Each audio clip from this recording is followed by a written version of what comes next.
She commanded 13,000 soldiers. She conquered 20 kingdoms, and for 3,000 years, history buried her name until one discovery changed everything. Welcome to the channel Fateful Women of the Ages. Here we examine and discuss the fates of women whose willpower and determination had an indelible, truly fateful impact on history. She was not allowed to touch weapons. She was not allowed to ask her father questions. She was being prepared for marriage by arrangement with a king 3 times her age. But as she watched her brothers prepare for battle, something inside her refused to accept such a fate. When the borders of the Shang Empire trembled under the onslaught of barbarians, Fu Hao made a decision that was impossible for women of her time. She would not wait helplessly while men decided the fate of the kingdom. She would become the one who would protect her people. The decision did not come in an instant.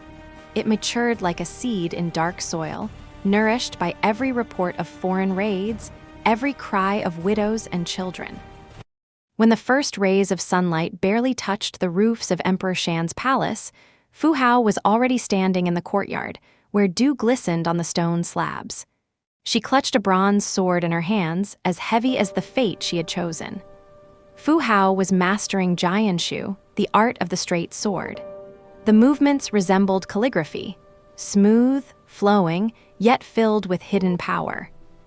She had learned to combine the softness of water with the hardness of stone, to yield to the force of impact in order to turn it into a counterforce. In the evenings, she practiced Qin Na, the art of joint locks and breaks. The old master showed her how to disarm an enemy with a single movement of the wrist, how to find points on the body that, when touched, paralyze or kill. But a weapon without spirit is just dead metal. Fu Hao meditated for hours in the lotus position, learning the 5 elements. Wood nourishes fire, fire gives birth to earth, earth produces metal, metal collects water, water nourishes wood.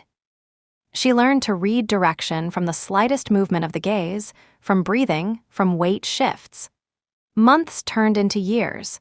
Weakness gave way to strength, uncertainty gave way to determination. Here's what the ancient texts don't say. Fu Hao wanted to be more than just a warrior.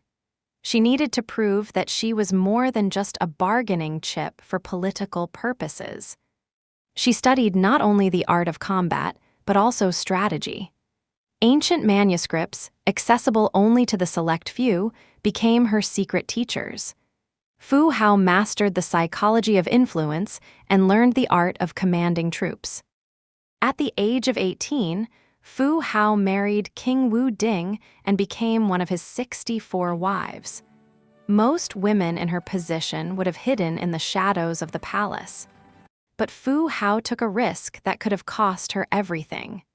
During a royal banquet, when the generals were discussing a rebellion threatening the kingdom, she did not lower her eyes as expected. She spoke up. "Send me," she said. Silence fell upon the room.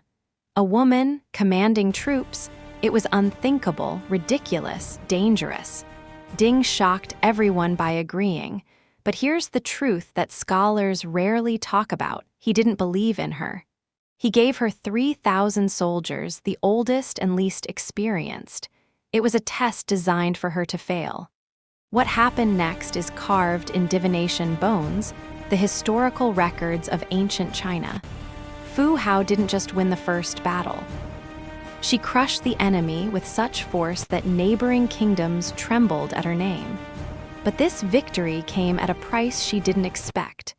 Returning victorious, she realized something that would haunt her for the rest of her life. Success made her feared rather than loved. Other wives saw her as a threat. Generals saw her as an anomaly. Even celebrations brought her a sense of loneliness. Have you ever achieved something significant only to find yourself even more isolated than before? For 3 years, Fu Hao struggled internally. Should she embrace traditional femininity to become part of society, or should she continue down this dangerous path alone? The oracle bones reveal her decision through a ceremony. Fu Hao made a ritual sacrifice to the goddess Bai Xin, the deity of female warriors. It was her statement. She chose power over acceptance. But this choice broke something in her personal life. Wu Ding began to give her increasingly dangerous assignments.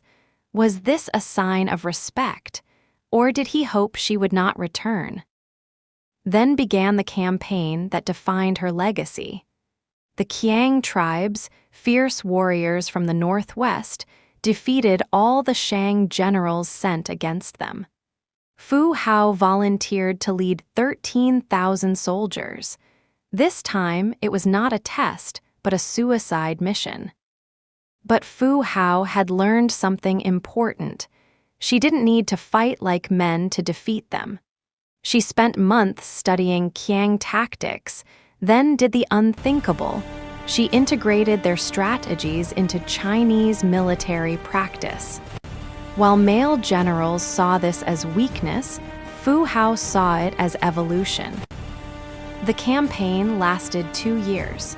She conquered 20 kingdoms. But the greatest battle was not with the Qians. It was giving birth in a military tent between battles, and then, 3 days later, commanding troops. Imagine the strength it took, not only physical strength, but also moral fortitude, to reject the rumors that motherhood and military command were incompatible. Fu Hao became high priestess, supreme general, and royal consort, titles that no woman in ancient China had ever held before or since. She ruled vast territories and performed state rituals. But here is what bronze inscriptions tell us about the last years of her life. Fu Hao began to instruct young women in combat and strategy. She knew her time was limited and made a choice that defined her true legacy. She did not fight to be an exception. She fought to open the door for others. Fu Hao died around 1200 BC. Unlike other royal wives, Wu Ding arranged for her to have a tomb worthy of a king.